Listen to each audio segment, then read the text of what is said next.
আশা করি সকলেই ভালো আছেন। আজকের এই ভিডিওটি ইন্ডিয়ান ভিসার সম্পর্কে।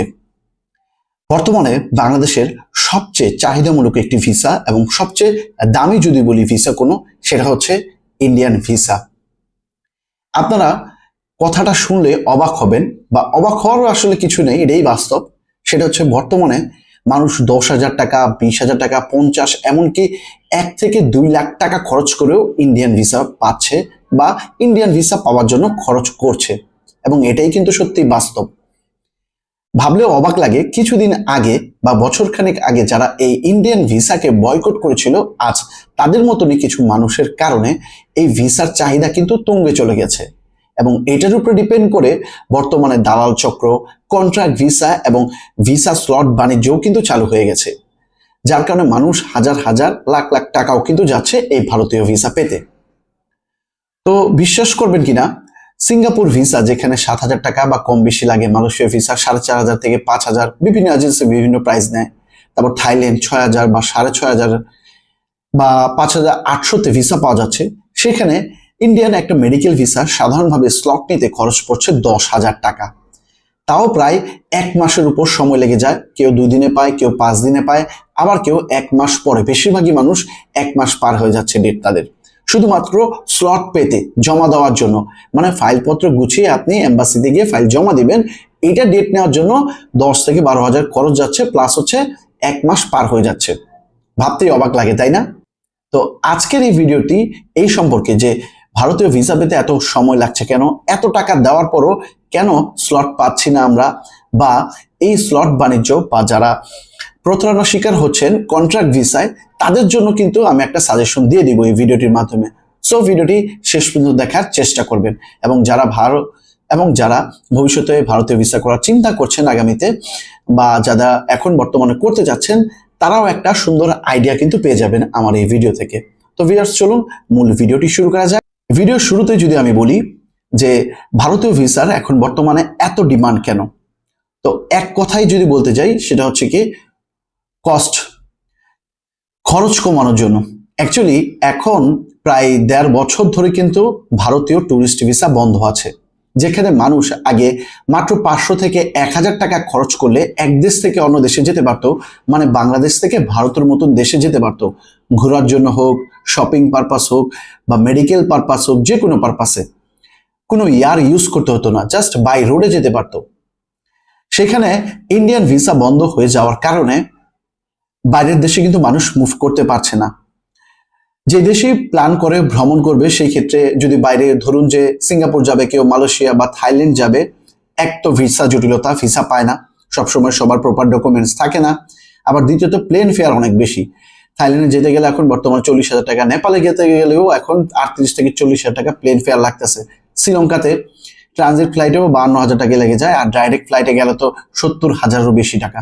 যেখানে এত টাকা খরচ করে ইন্ডিয়ার মতো দেশে জাস্ট বাই রোডেই কিন্তু যাওয়া যায়, এবং এত টাকা দিয়ে ইন্ডিয়াতে প্রায় 1 মাসের মতো কিন্তু চাইলে টুরিস্টরা থেকে আসতে পারবে বা চিকিৎসাও করে আসতে পারে। যার কারণে ইন্ডিয়ান ভিসার চাহিদা দিন দিন আরো বেশি বেড়ে যাচ্ছে। ইন্ডিয়ান ভিসা চাহিদা বাড়ার একটা তো কারণ বললাম, আপনারা সবাই শুনতে পারলেন। দ্বিতীয়ত যে কারণটা সবচেয়ে বেশি বর্তমানে, সেটা হচ্ছে মেডিকেল ভিসা।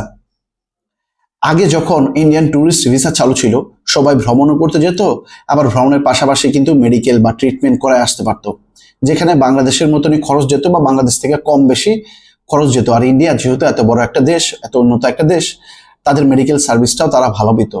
যার কারণে মানুষের চাহিদা কিন্তু দিন দিন বেড়ে যাচ্ছে মেডিকেল ভিসার উপরে। যেহেতু একে ইন্ডিয়ান ট্যুরিস্ট ভিসা বন্ধ, তাই সবাই যারা ট্যুরিস্ট না, যারা অন্য পারপাসে যেতে চায়, সবাই মিলে কিন্তু মেডিকেল ভিসার উপর ঝাঁপিয়ে পড়ছে। যার কারণে কি হচ্ছে, প্রতিদিন প্রায় 8 থেকে 10,000 মানুষ বা অ্যাপ্লিকেন্ট মেডিকেল ভিসার জন্য ট্রাই করছে পাবার জন্য। আর সেখানে মাত্র স্লট দেওয়া হচ্ছে, মানে প্রতিদিন ঘরে ফাইল জমা নিচ্ছে ইন্ডিয়ান এম্বাসি বা হাই কমিশন বা ইন্ডিয়ান ভিসা অ্যাপ্লিকেশন সেন্টার, মাত্র 2,000। এবং এই স্লটটা কিন্তু নির্ধারিত নয়। প্রথম 1 মাস 2,000 দিয়েছিল, পরের 1 মাস আবার 1,500 করে দিয়েছে, পরের 1 মাস আবার 2,000, পরে আবার 2 মাস 800-700 প্রতিদিন ডেট। যার কারণে ডেটগুলো ফ্ল্যাকচুয়েশন হওয়ার কারণে মানুষ বিভ্রান্ত হতে পড়তেছে। যে মানুষই যে এজেন্সিকে ট্যুরের জন্য কাজ দেয় বা ভিসা স্লট পাওয়ার জন্য, সেখানে কিন্তু তারা কমিটমেন্ট ব্রেক করতেছে। কারণ এটা আমাদের বা সাধারণ মানুষের হাতে নাই, এটা হচ্ছে ইন্ডিয়ান এম্বাসির হাতে। তারা স্লট যতটা দিচ্ছে ততটাই পাওয়া যাচ্ছে। এখন বলতে হবে যে এত মানুষ কেন অ্যাপ্লাই করছে। তো যদি বলতে চাই, ইন্ডিয়াতে এখন সবাই ওই যে বললাম ভ্রমণ করতে চায়, কেউ শপিং পারপাস, ডিসেম্বর মাস এসেছে, কেউ বিয়ের সাথে শপিং করতে যাচ্ছে, আবার কেউ এম্বাসি ফেস করতেও। 4-5 ক্যাটাগরি মানুষ হয়ে গেছে। দেখেন কি কি ধরনের মানুষ অ্যাপ্লাই করে। যারা ঘুরতে যেতে যাচ্ছে, অনেকদিন ধরে পারে না, ঘরে বসে আছে, তারা ফেক ডকুমেন্ট করে ইন্ডিয়ান ভিসার জন্য অ্যাপ্লাই করছে। তাদের তো মেডিকেল পারপাস না, পারপাস হচ্ছে ঘুরতে যাওয়া। তারাও মেডিকেল ডকুমেন্টস বানিয়ে বা একটা ডাক্তার কোনো মতন দেখায় তারপরে অ্যাপ্লাই করতেছে। দ্বিতীয়ত, কিছু মানুষ আছে যারা শপিং পারপাস যেতে যাচ্ছে, শপিং এ করবো, পাশাপাশি কি হচ্ছে ডাক্তারও দেখায় আসবো, এক কামে দুই কাম, এই আর কি। আবার কিছু মানুষ আছে যারা এম্বাসি ফেস করতে যাচ্ছে, মানে WNT ভিসা যেহেতু স্লট পাওয়া যাচ্ছে না, তাই তারা মেডিকেল ভিসা নিয়ে বিভিন্ন দেশে, যেরকম রোমানিয়া, পোল্যান্ড, ইটালি, এইসব জায়গার এম্বাসি ফেস করতে যাচ্ছে। কিছুদিন আগেও ধরা পড়েছে মানে ইমিগ্রেশনে, সেটা হচ্ছে তার মেডিকেল ভিসা, বাট তার ব্যাক চেক করে পাওয়া গেছে তার ডকুমেন্টস, যেরকম HSC, ইন্টার বা BBA অনার্সের সার্টিফিকেটগুলো, ঠিক আছে, বিভিন্ন ধরনের আপনার ইনভিটেশন লেটারগুলো, এগুলো পাওয়া গিয়েছে। তার মানে কি হচ্ছে, এই 3 ক্যাটাগরি মানুষ আছে। আরেক ক্যাটাগরি যেটা হচ্ছে অরিজিনাল রোগী, যারা ওপেন হার্ট সার্জারি বা বড় ধরনের কেমোথেরাপি, ক্যান্সারের রোগী, তারা যেতে যাচ্ছে। তো এই 4 ক্যাটাগরি মিলে মোটামুটি হিউজ একটা মানুষ হয়ে গেছে, যারা প্রতিদিন এখন ইন্ডিয়া যাওয়ার জন্য অ্যাপ্লাই করে। আর এর কারণে ভুক্তভোগী হচ্ছে যারা সাধারণ মেডিকেল, যারা অরিজিনালি রোগী দেখা ট্রিটমেন্টের জন্য ইন্ডিয়াতে যেতে চায়, তারা কিন্তু দুর্ভোগে পড়ছে, তারা কিন্তু স্লট পাচ্ছে না। এবার আসি স্লট বিষয়টা কি আসলে, স্লট বা ডেট। আগে কিন্তু ইন্ডিয়াতে আমরা just visa file fill up করার পর, আমরা যদি করে দিতাম, কোনো গেস্ট আসতো, ভিসা ফাইল ফিল আপ করার পরে জাস্ট গিয়ে জমা দিলে 5 থেকে 7 দিনে ভিসা হয়ে যেত। তো এখন কিন্তু এই প্রসেসটা আর নেই। এখন কিন্তু আপনাকে জমা দিতে হলে অবশ্যই অ্যাপয়েন্টমেন্ট স্লট বা ডেট নিতে হবে, যে আপনি অমুক দিনে গিয়ে ফাইলগুলো জমা করবেন। আর এইখানে হচ্ছে মূল কাহিনী। ওই যে আমি বললাম প্রতিদিন 7 থেকে 8 বা 10,000 মানুষ অ্যাপ্লাই করছে, কিন্তু স্লট পাওয়া যাচ্ছে মাত্র, জমা দিতে পারছে 2,000 মানুষ বা 1,000 মানুষ। এটা কিন্তু দিন দিনে বাড়ে কমে। তো একজন সাপোজ এজেন্সি, মনে করেন ধরেন আমি আপনাকে বললাম যে ভাই আমি 10 দিনের মধ্যে আপনাকে স্লটটা নিয়ে দিব, কিন্তু স্লটটা আমি নেই না, স্লটটা নেয় হচ্ছে একটা রোবোটিক বা একটা অ্যাপস, বা আমি বলি না কেন একটা সফটওয়্যার। একটা মানুষের পক্ষে এই স্লট নেওয়া কোনোদিনও সম্ভব নয়। কারণ একটা ফাইল ফিল আপের পর ওইখানে পেমেন্ট দেওয়ার জন্য একটা নির্ধারিত সময় দেয়, যে সন্ধ্যা 6টা বাজে আপনার স্লট ছাড়বে, কয় হাজার, 1,500। তো এই স্লট ছাড়ার সাথে সাথে 1 মিনিটের মধ্যে এই 1,500 স্লট শেষ হয়ে যায়। কিভাবে হয়? একটা সাধারণ মানুষ 1 ক্লিক দিলে যে সময় না লাগে, সফটওয়্যার 1 ক্লিকে বা 1 সেকেন্ডে বা 1 মিলি সেকেন্ডেরও কম সময়ে 100 থেকে 200 ক্লিক করে, যার কারণে আমরা সাধারণ মানুষ ওর সাথে পেরে উঠি না। যারা এই সফটওয়্যার ইউজ করছে, যারা এইসব কোম্পানি, যারা সফটওয়্যার চালাচ্ছে, তারাই ডেটগুলো মূলত পাচ্ছে। তো এরকম সফটওয়্যার চালায় 1টা 2টা এজেন্সি না, এরকম সফটওয়্যার এজেন্সি আছে আরো শত শত।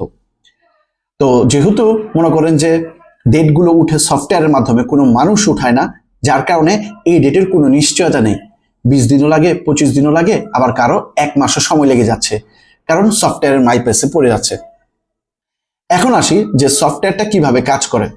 এই সফটওয়্যারগুলোতে দেখুন 10,000 মানুষ বা 8,000-ই ধরি না মানুষ প্রতিদিন এই সফটওয়্যারে ডেট দিচ্ছে নেওয়ার জন্য, কিন্তু এখান থেকে মাত্র 1,500 মানুষ ডেট উঠতেছে, বাকি 7,500 বা 7,000 মানুষই কিন্তু ডেট পাচ্ছে না। সবাই তার পাবে না, কারণ 1,500 লিমিট দেওয়া, এর বাইরে তো পাবে না। তো এরকম প্রতিদিন রাউন্ড হয়, রাউন্ড হইতে হইতে যার ভাগ্যে যেদিন গিয়ে স্লটটা ডেটটা পড়ে, তার সেদিন কপাল খুলে যায়। এই হচ্ছে স্লট বাণিজ্য। এবং ভারতীয় ভিসা স্লট উঠানামার উপর প্রাইসও কিন্তু উঠানামা করে, 10,000, 15,000 বা 8,000, 7,000 ভিসার ফি। এটা স্লট বাণিজ্য, এটাকেই বলা হয়ে থাকে। আর স্লট ছাড়া, অ্যাপয়েন্টমেন্ট ছাড়া আপনারা তো ভিসা জমা দিতে পারবেনই না।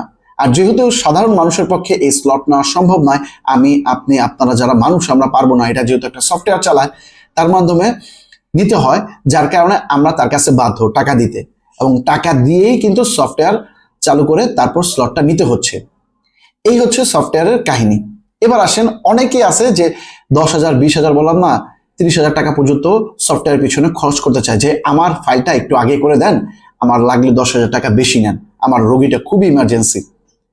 কিন্তু আসলে বিষয়টা সফটওয়্যারটা এরকম ভাবে কাজ করে না। একটা সফটওয়্যারে 100 200 300 ফাইল দেওয়া হয়। যদি ধরুন আপনার ফাইলটি দেওয়া হলো একটা ফাইল, আপনার কাছ থেকে 30,000 টাকা নিয়ে বিনিময়, ওই ফাইল যে উঠবে কোনো নিশ্চয়তা নেই আগামী 10 দিনে। যখন ওটার মধ্যে একসাথে 200 ফাইল দেওয়া হবে, তখনই দেখা যাচ্ছে কারো না কারো ভাগ্য খুলবে। হয়তো বা আপনার খুললো না, কিন্তু অন্য কারো খুলবে, যার কারণে সফটওয়্যার কোনোদিনও একটা ডেটের জন্য চালায় না। দেখা যাচ্ছে 10 জন 20 জন 100 200 মানুষের একসাথে কাজ করে, যারটা ভাগ্যে ওঠে। সাপোজ আপনাকে যদি বুঝাই, একটা ম্যাচের বাক্স থেকে অনেকগুলো কাঠি, 100টা ম্যাচের কাঠি নিলেন, নিয়ে উপর থেকে জাস্ট ম্যাচের বাক্সের মধ্যে কাঠিগুলো ছেড়ে দিলেন, একটু উপর থেকে, অনেকটা উপর থেকে। তখন এই যে সফটওয়্যারের এই যে ম্যাচের বাক্সটা খোলাটা, এটা মনে করেন যে ডেট, ইন্ডিয়ান ভিসার অ্যাপয়েন্টমেন্ট স্লট। আর যে কাঠিগুলো ম্যাচের উপর থেকে ছাড়তেছেন, এটা হচ্ছে আমরা সাধারণ মানুষ, অ্যাপ্লিকেন্ট বা আবেদনকারী, আমরা করতেছি ভিসার জন্য। তো উপর থেকে ছাড়ার পর বাইরের বাতাস আছে, যেহেতু ম্যাচ একটা পাতলা, কাঠিগুলো বিভিন্ন জায়গায়, এটা কি হচ্ছে একসাথে এতগুলো ম্যাচ 100 ম্যাচ নিচে ছাড়ার, মানে ম্যাচের কাঠি নিচে ছাড়ার সাথে সাথে একটার সাথে সংঘর্ষ লাগবে। তো দেখা যাচ্ছে যেটা মাঝখানে আছে এটা সাইডে পড়ে যাবে, যেটা সাইডে আছে আবার দেখা যাচ্ছে যে মাঝখানে পড়বে। এরকম করতে করতে নিচে গিয়ে ম্যাচ বক্সের মধ্যে গিয়ে কিছু পড়বে আর কিছু আউটসাইডে পড়ে যাবে, মানে বাইরে পড়ে যাবে। স্লটের সিস্টেমটা এরকম, একসাথে ছাড়তে হয় অনেকগুলো। এবার যারটা মারামারি করে যুদ্ধ করে মাঝে পড়তে পারে। আশা করি আপনারা বুঝতে পেরেছেন। যে বলে যে 3 দিনে নিয়ে দিব, 5 দিনে নিয়ে দিব, কনফার্ম নিয়ে দিব, তাকে বলবেন যে ভাই আমাকে 5 দিনে না দিতে পারলে আমার টাকা তো ব্যাক দিবেন, প্লাস হচ্ছে এই পরিমাণ টাকা আপনাকে দিবেন আমাকে, কারণ আপনি আমার সময় নষ্ট করেছেন। তখন দেখবেন সে বলবে যে না ভাই আমি 20 দিনের সময় গ্যারান্টি দিতে পারবো না, কারণ আসলে এই সিস্টেম নাই। এটা মানুষের ভাগ্যে, মানুষ যে করে এই কাজ, এরকমটা না। আরেকটা বিষয় এখন সর্বশেষে আসি, সেটা হচ্ছে ভারতীয় ডাবল-এন্ট্রি ভিসা। বর্তমানে ডাবল-এন্ট্রি ভিসার ক্রাইসিস সবচেয়ে বেশি, এবং এই ভিসাটারই আমি কথা বলেছিলাম, যেটা 1 লাখ 2 লাখ টাকা দিয়েও দালালেরা ফাইল নিচ্ছে কন্ট্রাক্টে, যে আমরা করায় দেব কনফার্ম। বাট কন্ট্রাক্ট বলতে কোনো শব্দ নেই। কারণ কি হচ্ছে, আমি আপনাকে একটা সিম্পল উদাহরণ দিব আজকে। যারা কন্ট্রাক্ট ভিসা করতে চাচ্ছেন দালালের মাধ্যমে, তারা একদম ক্লিয়ার হয়ে যাবেন আমার আজকের এই ভিডিওটি দেখার পর। আমার ভাষায় কন্ট্রাক্ট ভিসা বলতে কোনো শব্দ নাই। এটা আমরা মানুষেরা এই ভিসার চাহিদা বাড়াইছি কন্ট্রাক্ট করে, বাট কন্ট্রাক্ট ভিসা আসলে হয় না ইন্ডিয়াতে।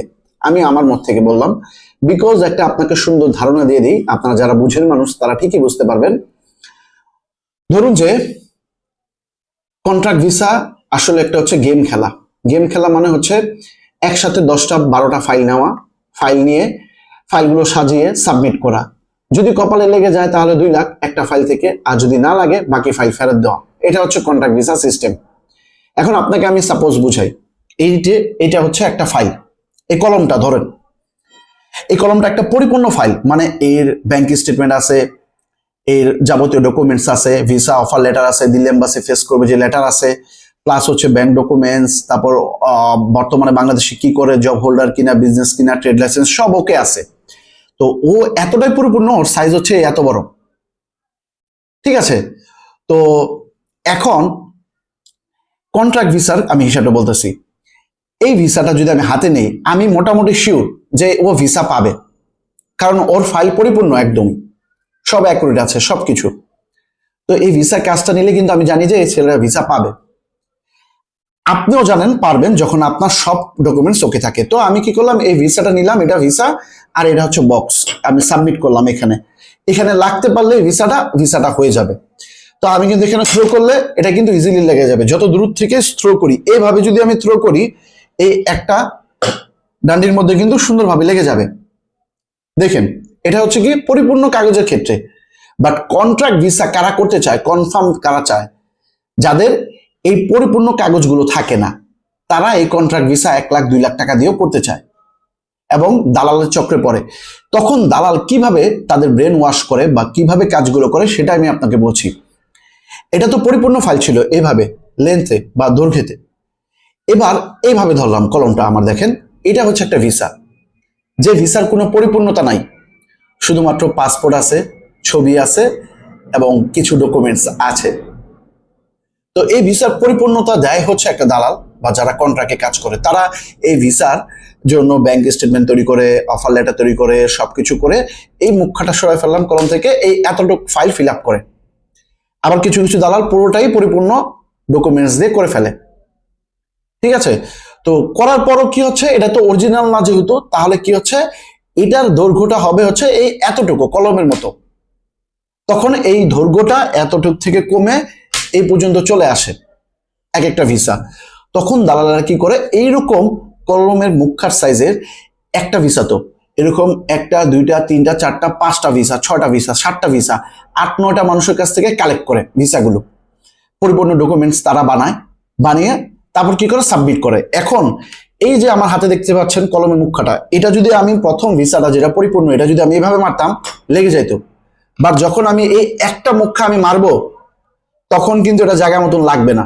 বাট যখন আমি একসাথে 10টা মুখা নিয়ে কাজ করব, ধরুন যে আমি একটা মারলাম লাগলো না, দ্বিতীয়টা মারলাম লাগলো না, তৃতীয়টা চোখ বন্ধ করে মারলো লাগতেও পারে। মানে 10টা নিয়ে কাজ যখন করব, একটা থেকে দুইটা আপনিও ভাই থ্রো করলে লেগেই যাবে। আর এটাই হচ্ছে মূলত কন্ট্রাক্ট ভিসার ব্রেন ওয়াশ, যে ফাইল নিবে, যার কাছেই দিবেন, যে বলবে হ্যাঁ করে দিব, তো 10টা-12টা ফাইল দেয়, 10-12 জনের মধ্যে দেখা যাচ্ছে যে 2 জনের উঠে, সেই 2 জন ভাগ্যবান, আর বাকি 10 জন শেষ, তাদের সময় নষ্ট, সবকিছুই শেষ। আর যে 2 জন ডেট উঠে, তাদের কাছে ওই যে ডেট উঠায় দিছে বা যে ভিসা করে দিচ্ছে, সে তো মনে করেন যে ভগবান তুল্য, আল্লাহ তুল্য, যে ভাই আমার জীবন বাঁচাইছে, এত লাখ টাকা নিছে, কিন্তু আমার তো ভিসা তো করে দিচ্ছে। তো এটা হচ্ছে ভাগ্যের ব্যাপার। কন্ট্রাক্ট ভিসা, কনফার্ম ভিসা বলতে আসলে কিছুই নেই, সবাই হচ্ছে গেম খেলে, একসাথে সবগুলো ফাইল নিয়ে যারটা মারে তারটা হয়ে যায়। এবং বুঝি একজনের কাছ থেকে 2 লাখ টাকা আইসে পড়লে, বাকি তো কারটা না উঠলো সমস্যা নেই, তার টাকা ফেরত দিয়ে দিলে কাজ তো হয়ে গেছে। এইভাবেই হচ্ছে দালালেরা কাগজগুলো গুছিয়ে তারপর অ্যাপ্লাই করে। আপনাদের বলবো এই ধরনের কন্ট্রাক্ট ভিসার মধ্যে না গিয়ে নর্মালি জমা করেন, এবং যদি আপনারা 1 মাসের দীর্ঘ টাইম নিয়ে প্রসেস করেন, ডকুমেন্টসগুলো নিয়ে অপেক্ষা করেন ভিসা স্লটের জন্য, 1 মাসের মধ্যে আপনার সুন্দরভাবে ইন্ডিয়ান মেডিকেল ভিসা হয়ে যাবে আশা করি। তারপরে যদি আপনাদের অনেকটাই ধারণা দিয়েছি, যদি মেডিকেল ভিসা সম্পর্কে ইন্ডিয়ার এখন আপনাদের কোনো আপডেট লাগে বা ভিসা করাতে চান বা অ্যাপয়েন্টমেন্ট স্লট বা ডেট লাগে, তাহলে আমার ভিডিও ডিসক্রিপশনের নাম্বারে বা এই যে ভিডিও স্ক্রিনে দেওয়া নাম্বারে কল করতে পারেন, আমার সাথে কথা বলতে পারেন, সাজেশন নিতে পারেন। তবে মিনিমাম এখন সময় অনেকটাই লাগতেছে, যদি 1 মাস ধৈর্য ধরেন হয়তো আপনার 5 দিনে বা 10 দিনেও হয়ে যেতে পারে, আবার দীর্ঘ সময় বা 1 মাসেও গিয়ে হতে পারে। তো বুঝতেই পারছেন, আমি তো সবটাই বুঝালাম ভেঙে আপনাদের, যে কি কি কারণে হয়ে যায় এই লেটটা। তো আশা করি আপনাদের ভিডিওটি ভালো লেগেছে। অনেকদিন পরে ইন্ডিয়ান ভিসা সম্পর্কে ভিডিও করলাম। যদি ভালো লাগে সবার সাথে ভিডিওটি শেয়ার করবেন। ভালো থাকবেন, সুস্থ থাকবেন। দেখা হবে পরবর্তীতে নতুন আরেকটি ভিডিওতে। বাই।